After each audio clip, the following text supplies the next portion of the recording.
قرآن مجید کا سورہ نمبر 77 سورہ مرسلات۔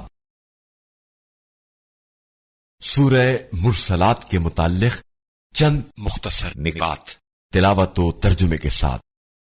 بسم اللہ الرحمن الرحیم۔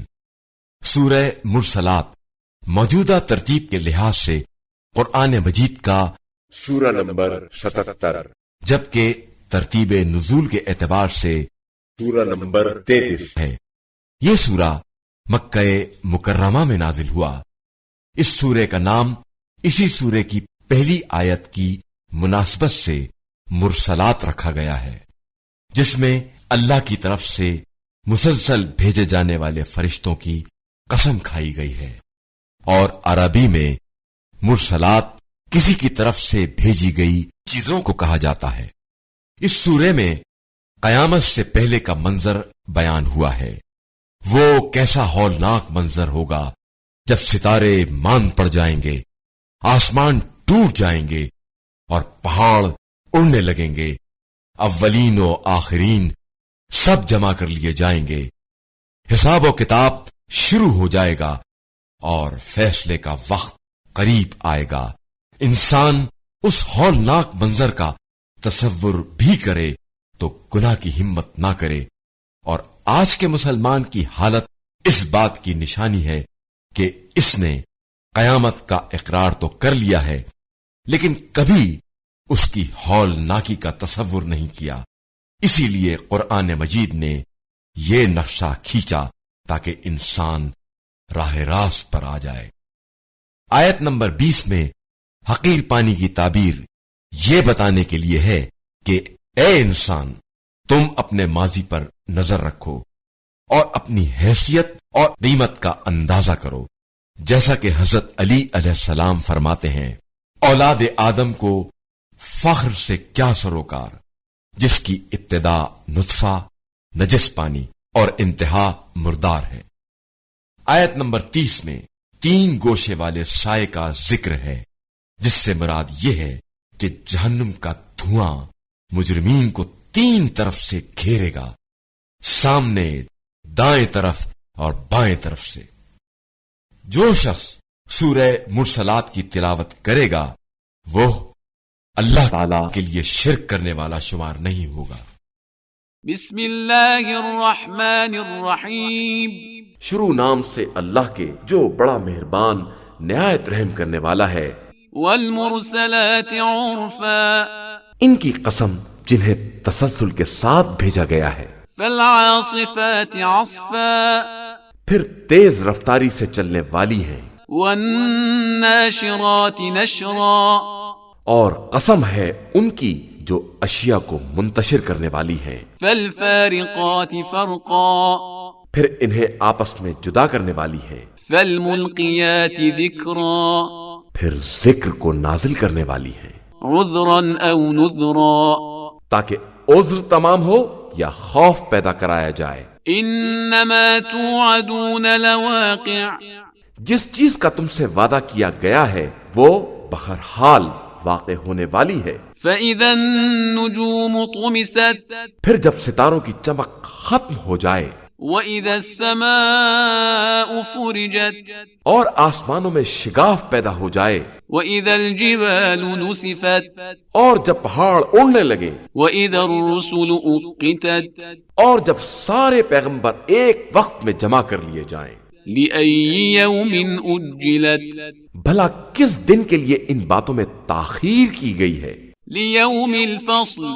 فیصلے کے دن کے لیے۔ وَمَا أَدْرَاكَ مَا يَوْمُ الْفَصْلِ۔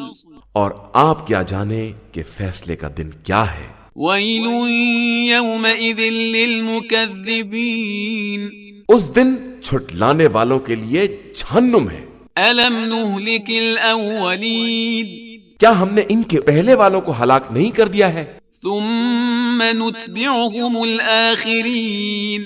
پھر دوسرے لوگوں کو بھی انہی کے پیچھے لگا دیں گے۔ كَذَلِكَ نَفْعَلُ بِالْمُجْرِمِينَ۔ ہم مجرموں کے ساتھ اسی طرح کا برتاؤ کرتے ہیں۔ وَيْلٌ يَوْمَئِذٍ لِّلْمُكَذِّبِينَ۔ اور آج کے دن چھٹلانے والوں کے لیے بربادی ہی بربادی ہے۔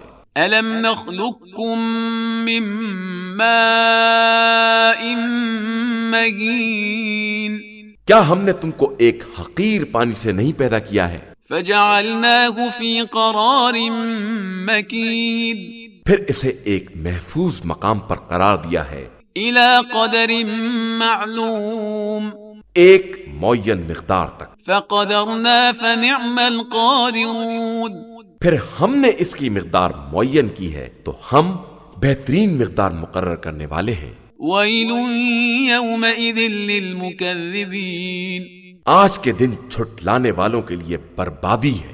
ألم نجعل الأرض كفاتا کیا ہم نے زمین کو ایک جمع کرنے والا ظرف نہیں بنایا ہے أحياء وأمواتا جس میں زندہ مردہ سب کو جمع کریں گے؟ وجعلنا فيها رواسي شامخات وأسقيناكم ماء فراتا اور اس میں اونچے اونچے پہاڑ قرار دیے ہیں اور تمہیں شیریں پانی سے سیراب کیا ہے۔ ويل يومئذ للمكذبين آج جھٹلانے والوں کے لیے بربادی اور تباہی ہے۔ انطلقوا إلى ما كنتم به تكذبون جاؤ اس طرف جس کی تکذیب کیا کرتے تھے۔ انطلقوا إلى ظل ذي 3 شعب جاؤ اس دھوئیں کے سائے کی طرف جس کے 3 گوشے ہیں، لا ظليل ولا يغني من اللهب نہ ٹھنڈک ہے اور نہ جہنم کی لپٹ سے بچانے والا سہارا۔ إنها ترمي بشرر كالقصر وہ ایسے انگارے پھینک رہا ہے جیسے کوئی محل، كأنه جمالة صفر جیسے زرد رنگ کے اونٹ۔